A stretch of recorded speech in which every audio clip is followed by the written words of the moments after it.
Pernah nggak sih kalian ngerasa kalau dunia ini sekarang lagi nggak baik-baik saja?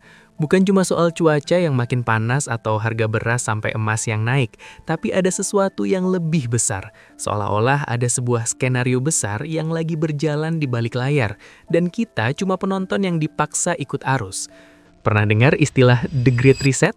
Kedengarannya kayak tombol restart di laptop kalau lagi error ya. Tapi bayangkan kalau yang di restart itu adalah sistem ekonomi, cara kita memiliki barang, bahkan cara kita hidup sebagai manusia. Dan targetnya adalah tahun 2030, tinggal beberapa tahun lagi dari sekarang. Ada sebuah kutipan yang sempat viral dari World Economic Forum. You will own nothing and you will be happy. Kamu nggak akan punya apa-apa, tapi kamu bakal bahagia. Tunggu sebentar. Kalau kita nggak punya apa-apa, lalu siapa yang punya? Hari ini kita bakal bongkar pelan-pelan. Kita nggak cuma bahas soal kebijakan resmi, tapi kita bakal masuk ke lorong gelap teori konspirasi, agenda tersembunyi, sampai keterlibatan kelompok super elit yang namanya jarang muncul di berita utama, Grup Bilderberg. Siapkan kopi kalian, duduk yang nyaman karena apa yang bakal kita bahas mungkin bakal bikin kalian sulit tidur malam ini.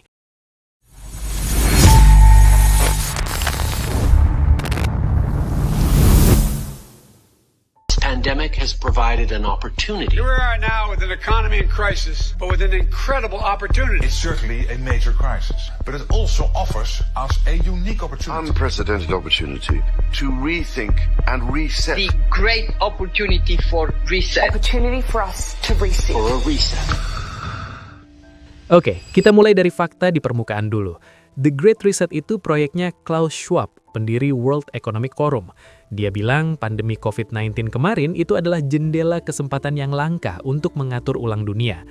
Katanya dunia lama kita sudah rusak, kapitalisme lama sudah nggak jalan, jadi mereka menawarkan stakeholder capitalism.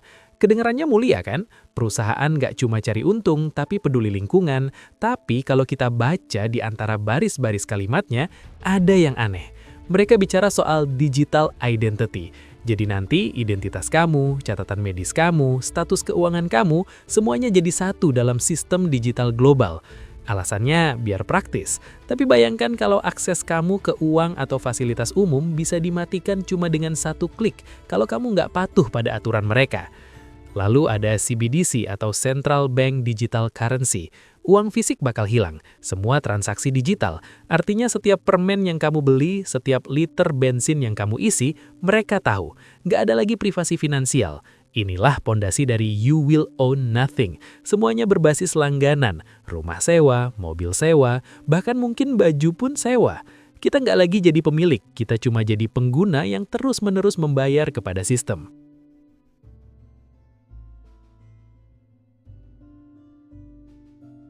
Kenapa harus tahun 2030?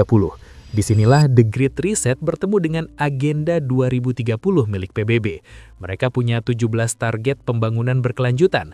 Sekali lagi di atas kertas semuanya bagus. Hapus kemiskinan, jaga iklim, kesetaraan. Siapa yang nggak setuju sama itu? Tapi masalahnya bukan pada tujuannya, melainkan pada caranya. Untuk mencapai target-target ini, mereka butuh kontrol total. Kontrol atas pangan, kontrol atas lahan, dan kontrol atas populasi. Pernah dengar soal peternakan di Belanda yang dipaksa tutup demi emisi karbon? Atau kampanye makan serangga sebagai pengganti daging? Itu bukan kebetulan, itu adalah bagian dari transisi menuju 2030. Mereka ingin mengubah pola konsumsi manusia secara total. Alasannya menyelamatkan bumi, tapi efek sampingnya adalah ketergantungan penuh masyarakat kepada rantai pasokan yang dikendalikan oleh segelintir korporasi raksasa. Nah, sekarang kita masuk ke bagian yang lebih dalam.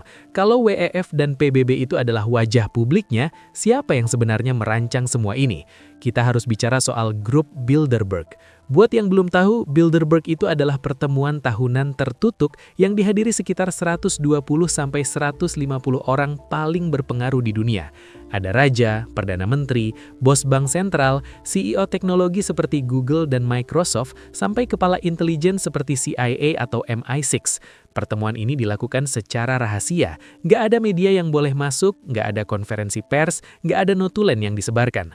Kenapa orang-orang paling berkuasa di planet ini perlu berkumpul secara rahasia kalau bukan untuk merencanakan sesuatu yang kita nggak boleh tahu? Banyak pengamat konspirasi yakin bahwa Bilderberg adalah pemerintahan bayangan yang sebenarnya.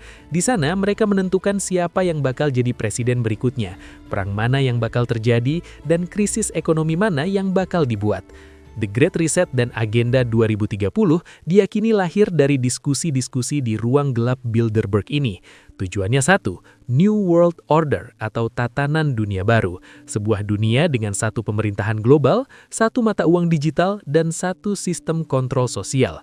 Mereka ingin menghilangkan batas-batas negara supaya kontrol mereka nggak terhalang oleh hukum nasional. Mungkin sebagian dari kalian mikir, itu kan cuma teori konspirasi. Nggak mungkinlah mereka sejahat itu. Tapi coba deh lihat kenyataannya sekarang. Dulu gagasan soal sertifikat kesehatan digital atau pelacakan lokasi lewat ponsel itu dianggap gila. Sekarang itu jadi makanan kita sehari-hari selama pandemi. Dulu gagasan soal menghapus uang tunai itu terdengar sulit. Sekarang kita hampir melakukannya lewat QRIS atau e-wallet. Rencana ini nggak terjadi dalam semalam. Ini yang namanya creeping normalcy. Mereka melakukan perubahan sedikit demi sedikit supaya kita nggak kaget. Kayak masak katak di dalam panci. Kalau airnya langsung mendidih, kataknya bakal lompat. Tapi kalau suhunya dinaikkan pelan-pelan, kataknya bakal mati tanpa sadar dia sedang dimasak. Teori soal internet reset juga sempat ramai. Ada ketakutan bahwa suatu saat internet bakal dimatikan sementara karena serangan cyber besar-besaran, lalu saat dinyalakan kembali, internet sudah berubah total. Nggak ada lagi anonimitas. Kamu butuh identitas digital resmi untuk login ke media sosial atau mesin pencari. Semua yang kamu ucapkan bakal langsung tersambung ke profil kredit sosial kamu. Kalau kamu kritis, poin kamu turun. Poin turun, kamu nggak bisa beli tiket pesawat atau pinjam uang di bank. Kedengarannya kayak film fiksi ilmiah. Di beberapa negara, ini sudah mulai diuji coba. Jadi pertanyaannya, siapkah kita melihat 2030? Dunia memang sedang mau diriset ulang, tapi bukan oleh kita, melainkan untuk kepentingan mereka yang di atas sana.